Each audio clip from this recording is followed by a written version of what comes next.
সূর্য ওঠার আগে গুলিস্তানের জাতীয় স্টেডিয়ামে জমে উঠেছে ক্রিকেটারদের সকাল। ফুটবল মাঠের পাশের অ্যাথলেটিক্স ট্র্যাকে চলছে জাতীয় ক্রিকেট দলের ফিটনেস টেস্ট। সবার নজর ছিল দৌড় প্রতিযোগিতায়। সেখানে গতির ঝড় তুলেছেন নাহিদ রানা। ১৬০০ মিটারে দৌড় শেষ করতে সময় লেগেছে মাত্র ৫ মিনিট ৩১ সেকেন্ড। তার সঙ্গে অন্যদের পার্থক্য ছিল চোখে পড়ার মতো। সাবেক অধিনায়ক নাজমুল হোসেন শান্ত তো মজা করে বলেই ফেললেন, তোকে অলিম্পিকে পাঠাবো। রোববার ভোর ৬টা থেকে ৮টা পর্যন্ত হয় টেস্টে অংশ নেন এশিয়া কাপে স্কোয়াডে থাকা প্রায় সবাই। ছিলেন মুশফিকুর রহিম, সাদমান ইসলাম, মাহমুদুল হাসান, হাসান মুরাদ, তাইজুল ইসলাম, ইবাদত হোসেন সহ আরও অনেকে। এদিন উপস্থিত ছিলেন অধিনায়ক লিটন দাস, তাহিদ হৃদয় এবং অস্ট্রেলিয়ায় টি-20 সিরিজে থাকা ৪ ক্রিকেটার। ২ ধাপে নেওয়া এই টেস্টের দ্বিতীয় ধাপে প্রথম হন পেসার তানজিম হাসান সাকিব। সময় লাগে ৫ মিনিট ৫৩ সেকেন্ড। তবে সর্বোচ্চ মানদণ্ডে এলিট পর্যায়ে ছিলেন কেবল নাহিদ রানা।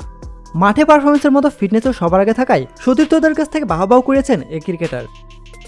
প্রতিনিয়ত খেলাধুলার আপডেট জানতে খেলাযোগ টিভির সাথেই থাকুন। এতক্ষণ আমাদের সাথে থাকার জন্য আপনাকে জানাচ্ছি বিশেষ ধন্যবাদ।